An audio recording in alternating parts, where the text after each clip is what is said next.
हर major national security के decision के पीछे पब्लिक को दिखाई न देने वाला एक सिस्टम होता है। इंफॉर्मेशन गैदर करने से लेकर स्ट्रेटेजी प्रिपेयर करने तक इस पूरी प्रोसेस में काम करने वाले लोगों का नाम अस्कर हेडलाइंस में नहीं आते। लेकिन इंडिया की नेशनल सिक्योरिटी हिस्ट्री को देखें तो इस सिस्टम से बार बार जुड़ने वाला एक नाम है Ajit Doval. Euro surgical strike, Balakot air strike, article 370 mine number operation. India की सिक्योरिटी हिस्ट्री के इन मेजर डिसीजन के पीछे उनका नाम बार बार क्यों सुना देता है? 2014 इलेक्शन से पहले दिल्ली में हो रहा पॉलिटिक्स डेवलपमेंट्स में उनका रोल क्या था? The NDA has won the election of 2014. Yes. The BJP would have won the election, and Narendra Modi was Prime Minister of India. Kerala में एक यंग आईपीएस ऑफिसर के रूप में शुरू हुई उनकी journey intelligence operations, peace negotiations, terrorism, politics और national security के बीच से गुजरते हुए आगे बढ़ी। इस डॉक्यूमेंट्री में हम सिर्फ उनकी अचीवमेंट्स की बात नहीं करेंगे, उनके failures, ordinary IPS officer India के सबसे इन्फ्लुएंशियल नेशनल सिक्योरिटी फिगर्स में एक कैसे बने। ये स्टोरी दिल्ली से स्टार्ट नहीं होती, पाकिस्तान से भी नहीं, इंडिया पाकिस्तान बॉर्डर के पास बिल्कुल भी नहीं। हमें सबसे पहले केरला जाना होगा। 1971 दिसंबर में केरला से तलसरी में एक छोटे से इंसिडेंट के बाद दो रिलीजियस कम्युनिटीज के बीच टेंशन स्टार्ट हुई। कुछ ही दिनों में ये टेंशन रिएट्स यानी बड़े लेवल के क्लैशेस में बदल गया। शॉप्स लूट जा रही थी, प्रॉपर्टीज को बंद किया जा रहा था। सिचुएशन इतनी सीरियस हो गई कि पुलिस भी कुछ सेंसिटिव एरियाज में जाने से हेजिटेट कर रहा थी। गवर्नमेंट पर प्रेशर बढ़ते जा रहा था। इस सिचुएशन को कंट्रोल करने के लिए एक ऑफिसर की जरूरत थी, किसी एक्सपीरियंस सीनियर ऑफिसर की नहीं, बल्कि सर्विस अभी अभी स्टार्ट करने वाले एक यंग आईपीएस ऑफिसर को सिलेक्ट किया गया, अजित डोभाल। लेकिन कौन थे ये अजित डोभाल? 1945 में उत्तराखंड के पौरी गढ़वाल में एक आर्मी फैमिली में उनका जन्म हुआ था। उनके फादर इंडियन आर्मी में ऑफिसर थे। राजस्थान की अजमेर मिलिट्री स्कूल से स्कूलिंग कंप्लीट करने के बाद 1967 में उन्होंने इकोनॉमिक्स में मास्टर डिग्री कंप्लीट की। अगले ही साल 1968 में यूपीएससी अटेम्प्ट करके आईपीएस के लिए सेलेक्ट हुई। तब डोभाल की एज सिर्फ 23 साल थी। उनकी फर्स्ट पोस्टिंग केरला में हुई। ट्रेनिंग के बाद कोट्टयम में एएसपी के रूप में पोस्टिंग मिली। यूजुअली एक यंग आईपीएस ऑफिसर के करियर की स्टार्टिंग ईयर्स का फोकस होता है सिस्टम को समझना और एक्सपीरियंस गेन करना। लेकिन डोभाल को अपनी फर्स्ट मेजॉरिटी टेस्ट बहुत अर्ली मिल गया, तलसरी राइट्स। जनवरी 1972 में डोभाल तलसरी पहुंचते, लेकिन वहां पहुंचते ही उन्होंने immediately large scale force use नहीं किया। सबसे पहले उन्होंने इंफॉर्मेशन कलेक्ट करने का स्टार्ट किया। रिएट्स कहाँ कोऑर्डिनेट हो रहा है, कौन लोग सिचुएशन को इन्फ्लुएंस कर रहा है और एक्चुअल प्रॉब्लम क्या है। डोभाल ने सेंसिटिव एरियाज में जाकर सिचुएशन को समझा और डिटेल्स कलेक्ट की। उसके बाद दोनों साइड्स को इन्फ्लुएंस करने वाले लोकल लीडर्स को आइडेंटिफाई किया और उनके साथ डायरेक्टली नेगोशिएशन स्टार्ट की। प्रॉब्लम ये थी कि एक साइड लोग को दूसरे साइड की प्रॉपर्टीज लूट रहे थे, फिर दूसरी साइड भी रिटेशन में बहा कर रही थी। इस तरह सिचुएशन और सीरियस होती जा रहा थी। डोभाल ने लूटी गई प्रॉपर्टीज रिकवर करवे कर उनके रिस्पेक्टिव ओनर्स को वापस दिलवाई। धीरे धीरे वायलेंस कंट्रोल में आने लगा। इस ऑपरेशन में इंटरेस्टिंग पॉइंट सिर्फ रेड्स को स्टॉप होना नहीं था, इम्पोर्टेंट था डोभाल का अप्रोच। पहले इंफॉर्मेशन कलेक्ट करना, फोर्स को इमीडिएटली यूज न करना, नेटवर्क को समझना। इस पैटर्न को याद रखिए, क्योंकि डोभाल की करियर में हमें ये अप्रोच बार बार देखने को मिलेगी। तलसर के बाद इस यंग ऑफिसर की डिस्कशन दिल्ली तक पहुंच गई। कुछ मंथ्स बाद डोभाल को इंटेलिजेंस ब्यूरो की ऑपरेशन साइट में शिफ्ट कर दिया गया और यहाँ से अजित डोभाल की स्टोरी एक कंप्लीट डिफरेंट चैप्टर स्टार्ट होता है। अब तक वो एक पुलिस ऑफिसर थे, लेकिन अब वो एंटर करने वाले थे एक ऐसे दुनिया में जहाँ यूनिफॉर्म नहीं होती, पब्लिक रिकॉग्नाइजेशन नहीं होता और कई बार आइडेंटिटी भी छुपानी पड़ती है, क्योंकि अजित डोभाल अब इंडिया की इंटेलिजेंस वर्ल्ड में एंटर कर चुका थी और उनका पहले मेजर असाइनमेंट था मिजोरम। आज हम मिजोरम को इंडिया के एक पीसफुल नॉर्थर्न स्टेट के रूप में देखते हैं, लेकिन 1970s में मिजोरम अलग स्टेट भी नहीं था, वो असम का एक हिस्सा था और इसी रीजन में कई सालों से डिससेटिस्फेक्शन बढ़ रही थी। Famine, economic problems, political dispute और लैंग्वेज रिलेटेड टेंशन की वजह से लोगों में नाराजगी बढ़ती गई। इस एनवायरनमेंट में एक ऑर्गेनाइजेशन बनी, मिजो नेशनल फ्रंट यानी MNF। इसके लीडर थे लालडेंगा। शुरू में ये मूवमेंट लोकल इश्यूज को रिप्रेजेंट करता था, लेकिन ये धीरे धीरे आर्मड इंसर्जेंट्स की तरफ बढ़ने लगा। वेपन्स और वायलेंस बढ़ने लगे। सिचुएशन इतने सीरियस हो गई कि दिल्ली के लिए ये एक मेजर नेशनल सिक्योरिटी चैलेंज बन गया। लेकिन गवर्नमेंट के सामने एक कॉम्प्लिकेटेड प्रॉब्लम थी। MNF के पास वेपन्स थे, ट्रेंड कमांडर्स थे, माउंटेन बेसेस थे और सबसे बड़ा इम्पोर्टेंट लोकल सपोर्ट भी था। आर्मी भेजकर ऑपरेशन तो किया जा सकता था, लेकिन अगर लोकल पीपल भी इंसर्जेंट को सपोर्ट करे तो मिलिट्री ऑपरेशन उल्टा भी पड़ सकता था। गवर्नमेंट को समझ आया कि सिर्फ फोर्स से ये प्रॉब्लम सॉल्व नहीं होगी, इसलिए अजित डोभाल को मिजोरम भेजा गया। मिजोरम पहुंचने के बाद डोभाल ने सबसे पहले अटैक या अरेस्ट नहीं किए। उन्होंने ऑब्जर्वेशन से शुरुआत की, MNF का स्ट्रक्चर स्टडी किया, लालडेंगा की स्ट्रेंथ किस चीज से आ रही थी, मनी, वेपन्स, पब्लिक ट्रांसपोर्ट या लीडरशिप। इसी दौरान डोभाल को एक वीकनेस नजर आई। लालडेंगा के कुछ की मिलिट्री कमांडर्स उनकी सबसे बड़ी स्ट्रेंथ थी। खास तौर पर 7 कमांडर्स जो ऑर्गेनाइजेशन में इम्पोर्टेंट रोल निभा रहे थे, लेकिन लालडेंगा और उन कमांडर्स के बीच कुछ डिफरेंसेस भी थे। डोभाल ने अपने अंडरकवर नेटवर्क के थ्रू इन कमांडर्स के क्लोज जाने शुरू किया, उनके साथ टाइम स्पेंड करना, पर्सनल रिलेशनशिप बिल्ड किए और उन्हें ये पता भी नहीं था कि सामने वाला इंसान असली में इंडियन गवर्नमेंट के लिए काम कर रहा है। लेकिन डोभाल का ऑब्जेक्टिव उन्होंने अरेस्ट करना नहीं था, बल्कि उन्होंने कन्विंस करना था। उन्होंने समझ आया कि अगर इंडिया के साथ सेटलमेंट होता है तो पॉलिटिकल सोल्यूशन की पॉसिबिलिटी है। मिजोरम को सेपरेट स्टेटहुड मिल सकता है और उनका पॉलिटिकल फ्यूचर भी हो सकता है। लेकिन अगर आर्मड स्ट्रगल कंटिन्यू रहा तो इंडिया फुल फोर्स के साथ रिस्पॉन्ड करेगा और आखिर में पूरा मूवमेंट कोलैप्स भी हो सकता है। कई सालों तक रिलेशनशिप बिल्डिंग और नेगोशिएशन के बाद 7 के कमांडर्स में 6 धीरे धीरे लालडेंगा से डिस्टेंस बनाने लगे और इंडिया साइड के साथ इंगेज करना शुरू किया। इसके बाद लालडेंगा की पोजीशन काफी वीक हो गई। कुछ ही सालों बाद पीस सेटलमेंट हुआ। लालडेंगा मिजोरम के चीफ मिनिस्टर भी बने। इस असाइनमेंट के बाद डोभाल के सामने एक और सेंसिटिव मिशन आया। इंडिया ने अपना न्यूक्लियर टेस्ट कंडक्ट किया। Today, at 15:45 hours,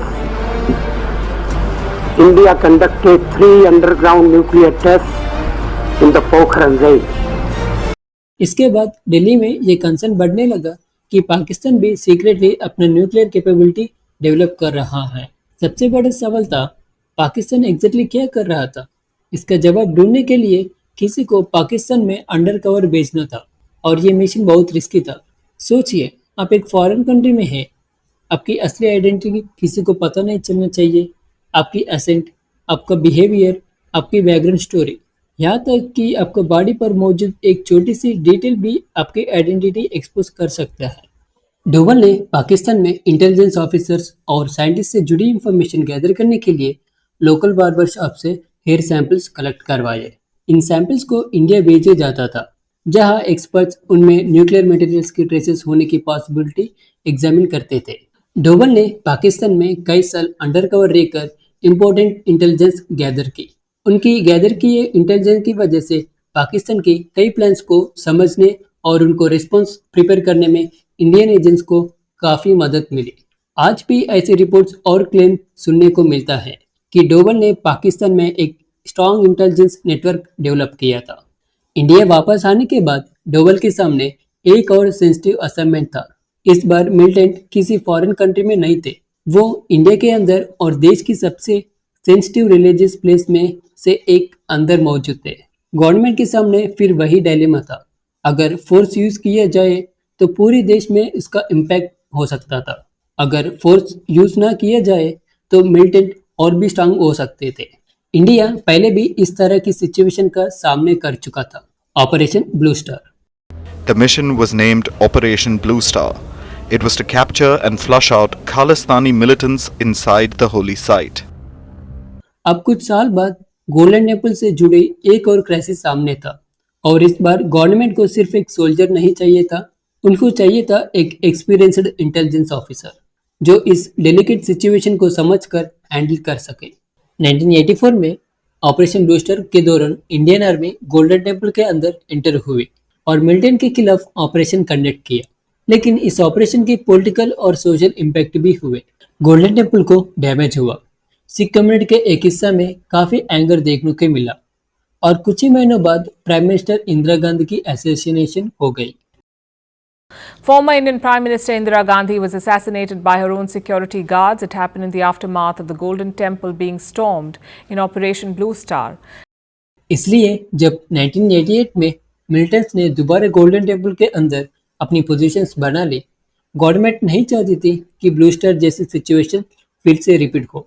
इसलिए ऑपरेशन ब्लैक थंडर की प्लानिंग शुरू हुई। सिक्योरिटी फोर्सेस ने पूरी टेम्पल कॉम्प्लेक्स को सरेंडर कर लिया। लेकिन बाहर से एक बहुत बड़ी प्रॉब्लम थी।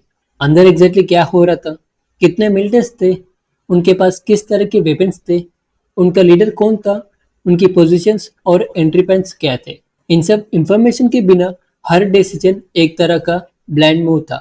इसी वक्त अजित डोवल को एक क्रूशियल रोल दिया गया। उन्होंने टेम्पल सराउंडिंग्स एरिया ने इंटेलिजेंस गैदर करना शुरू किया। फिर एक बहुत बड़ा रिस्क लेते हुए वो मिलिटेंट के कांटेक्ट में गए। अवेलेबल अकाउंट के मुताबिक उन्होंने खुद को पाकिस्तान की तरफ से मदद देने आए एक सपोर्टर के रूप में प्रेजेंट किया। लेकिन ऐसी सिचुएशन में किसी अननोन इंसान पर आसानी से भरोसा नहीं किया जाता। थोड़ी सी भी गलती होती तो उनकी आइडेंटिटी एक्सपोज हो सकती थी और ऑपरेशन वहां खत्म हो जाता। पाकिस्तान में अंडरकवर काम करने के सालों का एक्सपीरियंस यहाँ काम आया। जब मिलिटेंट्स ने उन पर ट्रस्ट करना शुरू किया, तब डोवल ने टेम्पल कॉम्प्लेक्स के अंदर सिचुएशन को क्लोजली ऑब्जर्व किया। मिलिटेंट की पोजीशंस, उनकी अप्रोक्सीमेट स्ट्रेंथ, लीडरशिप स्ट्रक्चर और उनकी वीक पॉइंट्स, ये सब इंफॉर्मेशन बाहर आकर सिक्योरिटी फोर्सेस तक पहुंचाई गई। इस इंटेलिजेंस के बेसिस पर एनएसजी कमांड्स को डिप्लॉय किए गए और सर्वेलेंस और भी स्ट्रॉन्ग किया गया। ऑपरेशन के दौरान की मिलिटेंट लीडर जर्नल सिंह नहीं, बल्कि उस वक्त के मिलिटेंट लीडरशिप के इम्पोर्टेंट मेंबर्स को न्यूट्रलाइज या आइसोलेट किया गया, जिसके बाद कई मिलिटेंट्स ने सरेंडर कर दिया। मई 1988 में ऑपरेशन ब्लैक थंडर खत्म हुआ और ऑपरेशन ब्लू स्टार के कंपैरिजन में इसका आउटकम काफी अलग था। इस ऑपरेशन के बाद अजित डोवल की रेपुटेशन इंटेलिजेंस सर्किल में और भी मजबूत हो गई। अगले कुछ सालों में उन्होंने कई सेंसिटिव असाइनमेंट्स हैंडल किए, लेकिन अब उनके सामने एक बिल्कुल नई चैलेंज आने वाली थी। इस बार सामने मिलिटेंट्स किसी टेम्पल या बॉर्डर एरिया में नहीं थे। दिसंबर 1999 176 लोगों को लेकर इंडियन एयरलाइंस की फ्लाइट IC-814 काठमांडू से दिल्ली के लिए उड़ी, लेकिन वो फ्लाइट कभी दिल्ली नहीं पहुंची। 24 दिसंबर 1999 Indian airlines flight IC-814 Kathmandu से दिल्ली के लिए उड़ी, लेकिन कुछ ही देर बाद 5 हाईजैकर्स ने एयरक्राफ्ट अपने कंट्रोल में ले लिया। फ्यूल शॉर्टेज की वजह से फ्लाइट पहले अमृतसर में लैंड हुई, लेकिन वहां से फिर टेक ऑफ करके लाहौर के थ्रू दुबई पहुंची और आखिर में अफगानिस्तान के कांदर में लैंड हुई। उसी वक्त कांदर तालिबान की कंट्रोल में था। इसका मतलब कि एयरक्राफ्ट अब एक फॉरेन टेरिटरी में फंस चुका था। तालिबान गवर्नमेंट पर इंडिया को ज्यादा भरोसा नहीं था। मिलिट्री रेस्क्यू ऑपरेशन भी बहुत रिस्की था। अगर ऑपरेशन फेल हो जाता तो एयरक्राफ्ट में मौजूद 176 हॉस्टेज की जान खतरे में पड़ सकती थी। इसलिए दिल्ली के पास सबसे प्रैक्टिकल ऑप्शन था नेगोशिएशंस। इसलिए एक 7 मेंबर नेगोशिएशन टीम कांदर को भेजा गया। उस टीम में अजित डोवल भी शामिल थे। हाईजैकर की इनिशियल डिमांड काफ़ी बड़ी थी। उन्होंने इंडियन प्रिजनर्स में बांध गए मिलिटेंट की रिलीज, भारी अमाउंट में मनी और कुछ दूसरी कंडीशन को एक्सेप्ट करने की डिमांड की। गवर्नमेंट के लिए इन डिमांड्स को मान लेना पॉलिटिकली लगभग इम्पॉसिबल था, लेकिन सीधा नो कहना भी पॉसिबल नहीं था, क्योंकि एयरक्राफ्ट के अंदर इंडियन हॉस्टेजेस मौजूद थे। हर गुजरते घंटे के साथ प्रेशर बढ़ता जा रहा था। राउंड्स की नेगोशिएशन के बाद डोवल और नेगोशिएशन टीम हाईजैकर्स की डिमांड को 36 प्रिजनर्स से घटकर सिर्फ 3 प्रिजनर्स तक लेके आए। वो 3 थे मसूद अजहर, अहमद उमर शहीद शेख और मुश्ताक अहमद जरगर। आखिर में इंडिया ने इन तीनों मिलिटेंट को रिलीज किया और बदले में होस्टेजेस सेफ वापस लौट आए। लेकिन इंडिया के लिए ये एक बड़ा सेटबैक था। IC-814 हाईजैकिंग को इंडिया की नेशनल सिक्योरिटी के सबसे बड़े फेलियर्स में एक माना जाता। रिलीज किए गए मिलिटेंट्स में मसूद अजहर ने बाद में जैश ए मोहम्मद की फाउंडेशन रखी, लेकिन 1999 में सबसे बड़ी प्रायोरिटी सिर्फ एक ही थी, होस्टेजेस को जिंदा और सेफ घर वापस लाना। वो ऑब्जेक्टिव तो अचीव हो गई, लेकिन उसके लिए इंडिया को एक भारी कीमत चुकानी पड़ी। कांदर हाईजैकिंग के बाद इंडियन इंटेलिजेंस और सिक्योरिटी कोऑर्डिनेशन पर सीरियस क्वेश्चन उठने लगे। इसके बाद गवर्नमेंट ने डिसाइड किया कि सिक्योरिटी सिस्टम्स को और स्ट्रांग बनाना होगा। डिफरेंट एजेंसीज के बीच इंफॉर्मेशन शेयरिंग और कोऑर्डिनेशन इंप्रूव करना होगा। इसी डायरेक्शन में आगे चलकर नए सिस्टम्स, पॉलिसीज और स्ट्रक्चर डेवलप किए गए। अगर अब तक अजीत डोवल की करियर को देखें, केरला, मिजोरम, पाकिस्तान, पंजाब और कांदर, उनकी जर्नी का ज़्यादा हिस्सा नेशनल सिक्योरिटी ऑपरेशन के आसपास ही रहा। लेकिन 2000s के शुरू होते हुए स्टोरी ने एक नया टर्न लिया। 2004 में गवर्नमेंट चेंज हुआ और कांग्रेस पावर में आई। इसी दौरान डोवल इंटेलिजेंस ब्यूरो के डायरेक्टर बने। 2005 में वो रिटायर हो गए। ऑन पेपर लगभग 40 इयर्स का इंटेलिजेंस करियर यहाँ खत्म होनी चाहिए था, लेकिन असल में रिटायरमेंट के बाद ही उनका जर्नी का एक नया चैप्टर शुरू हुआ। अब उनके पास न कोई ऑफिशियल गवर्नमेंट पोजीशन थी, न ही इंटेलिजेंस अथॉरिटी। इसी दौरान एक और हाई प्रोफाइल टारगेट सामने आया, India's most wanted Dawood Ibrahim. 2005 में दाऊद इब्राहिम की बेटी मारूफ की शादी की सेलिब्रेशन चल रही थी। दूल्हा था फॉर्मर पाकिस्तानी क्रिकेटर जावेद मिनाज का बेटा जुनैद। रिपोर्ट्स के मुताबिक रिसेप्शन दुबई में होने वाला था और जावेद को वहां आने की भी इंफॉर्मेशन मिली। इंडिया के लिए ये एक रेयर अपॉर्चुनिटी थी, क्योंकि दाऊद की एग्जैक्ट लोकेशन काफी सालों से मिस्ट्री बनी हुई थी। अजीत डोवल इस मौके का यूज करके दाऊद तक पहुंचने चाहते थे। दाऊद के सबसे बड़े इनमें में एक था छोटा राजन। एक वक्त पर वो दाऊद के नेटवर्क का ही इम्पोर्टेंट मेंबर था। रिपोर्ट्स के मुताबिक डोवल ने अपने कॉन्टैक्ट के थ्रू छोटा राजन से कम्युनिकेशन एस्टैब्लिश किया। प्लान ये था कि राजन के शूटर्स का यूज करके दाऊद को टारगेट किया जाए। जब दिल्ली में प्रिपरेशन चल रही थी, तब मुंबई पुलिस को कुछ क्रिमिनल की मूवमेंट्स की इंफॉर्मेशन मिली। ऑपरेशन के दौरान विकी मल्होत्रा और फारिद तनाशा को अरेस्ट कर लिया। रिपोर्ट्स के मुताबिक डोवल ने ऑपरेशन का पर्पस एक्सप्लेन करने की कोशिश की, लेकिन तब तक अरेस्ट हो चुके थे और पूरा प्लान रुक गया। कुछ अनऑफिशियल रिपोर्ट्स ये भी क्लेम करती है कि ऑपरेशन की इंफॉर्मेशन पहले ही दाऊद तक लीक हो गई थी। कांग्रेस के टेन्यूर में इंडिया का सिक्योरिटी अप्रोच ज्यादातर डिफेंसिव माना जाता था। मेजर टेरर अटैक्स के बाद डायरेक्ट मिलिट्री रिस्पांस काफी कम देखने को मिलता था। बीजेपी गवर्नमेंट के आने के बाद सिक्योरिटी स्ट्रेटेजी में नोटिसेबल चेंजेस देखने को मिले। टेररिज्म के खिलाफ जीरो टॉलरेंस अप्रोच पर जोर दिया गया। That India has shifted its gear from the defensive mode to defensive offense, they will find that it is unaffordable for them. You can do one Mumbai, you may lose Balochistan. साथ ही intelligence coordination को भी और strong बनाया गया। इसी period में अजीत डोवल ने India के सिक्योरिटी इकोसिस्टम को और मजबूत बनाने पर फोकस किया। 2008 में जब नरेंद्र मोदी गुजरात के चीफ मिनिस्टर थे, तब उन्होंने इंटरनल सिक्योरिटी और पॉलिसिंग पर फोकस करने के लिए एक इंस्टीट्यूशन एस्टेब्लिश करने का डिसीजन लिया। इस इनिशिएटिव के हिस्से के रूप में अजीत डोवल को भी इन्वाइट किया गया।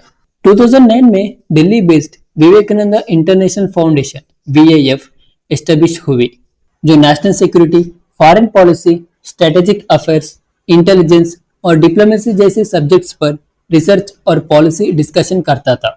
2011 तक आते ही आते ब्लैक मनी देश का एक मेजर इश्यू बन चुका था। यूपीए गवर्नमेंट पहले ही करप्शन एलिगेशन की वजह से प्रेशर में थे। करप्शन और ब्लैक मनी दोनों नेशनल लेवल डिबेट का हिस्सा बन चुके थे। इसी दौरान अजीत डोवल और कुछ दूसरे मेंबर्स ने बीजेपी टास्क फोर्स के लिए ब्लैक मनी पर एक रिपोर्ट प्रिपेयर की। उसी वक्त चल रही थी एंटी करप्शन मूवमेंट के बीच इस रिपोर्ट ने डिबेट को और मोमेंटम दिया। रिपोर्ट्स के मुताबिक इस डॉक्यूमेंट में कांग्रेस लेड यूपीए गवर्नमेंट की पॉलिसीज पर सवाल उठ गए। A political fight with both the BJP and the Congress at loggerheads over fighting the black money issue.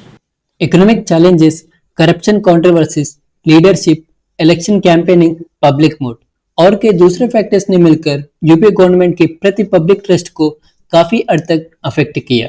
इन सब डेवलपमेंट्स ने 2014 लोकसभा इलेक्शन के रिजल्ट को शेप देने में अपनी रोल निभाया। नरेंद्र मोदी की लीडरशिप में बीजेपी का फुल मेजोरिटी के साथ पावर में आना, नए गवर्नमेंट को अपना नेशनल सिक्योरिटी एडवाइजर अपॉइंट करना था और मोदी जी ने ये जिम्मेदारी के लिए अजित डोवल को चुना। रिटायरमेंट के लगभग 9 साल बाद अजित डोवल ने एक बार फिर नेशनल सिक्योरिटी की रिस्पॉन्सिबिलिटी संभाली। इसी के साथ इंडिया के नेशनल सिक्योरिटी एडवाइजर के रूप में उनकी सेकंड इनिंग्स ऑफिशियली शुरू हुई। 2014 में अजित डोवल को नेशनल सिक्योरिटी एडवाइजर अपॉइंट किए जाने के सिर्फ कुछ ही हफ्तों बाद उनके सामने पहले मेजर क्राइसिस आ गया। इराक में ISIS के कंट्रोल एरिया में 46 इंडियन नर्सेस फंस गई थी। अवेलेबल रिपोर्ट्स के मुताबिक डोवल खुद इराक गए और गवर्नमेंट कोऑर्डिनेशन के जरिए उन नर्सेस की सेफ रिटर्न में इंपॉर्टेंट रोल निभाया। लेकिन ये सिर्फ शुरुआत थी। उसके बाद इंडिया की हिस्ट्री के कई high risk national security operation में भी उनका नाम बार बार सामने आया। Myanmar cross border operation, Yuri terror attack के बाद सर्जिकल स्ट्राइक, पुलवामा अटैक के बाद बालाकोट एयर स्ट्राइक और आर्टिकल 370 के रिमूवल के दौरान कश्मीर की सिक्योरिटी प्लानिंग। ऐसे कई इंपॉर्टेंट डिसीजन में अजित डोवल का रोल रहा। नेशनल सिक्योरिटी से जुड़ी लगभग हर मेजर डिसीजन मेकिंग प्रोसेस में डोवल का इन्फ्लुएंस तभी नजर आता था, आज भी देखने को मिलता है। पिछले कुछ सालों में इंडिया ने नेशनल सिक्योरिटी के मामले में ज्यादा ऑफेंसिव अप्रोच और जीरो टॉलरेंस पॉलिसी को अडेप्ट किया है। अजित डोवल की पूरी स्टोरी देखने के बाद एक बात बिल्कुल क्लियर हो जाती है। केरला रेड से लेकर मिजोरम, पाकिस्तान, गोल्डन टेम्पल, कांगदर और फिर नेशनल सिक्योरिटी एडवाइजर के ऑफिस तक, एक इंटेलिजेंस ऑफिसर की ये जर्नी इंडिया की नेशनल सिक्योरिटी हिस्ट्री का एक यूनिक चैप्टर बन चुका है। अब इस पूरी स्टोरी पर आपका क्या ओपिनियन है, कमेंट में जरूर बताइए।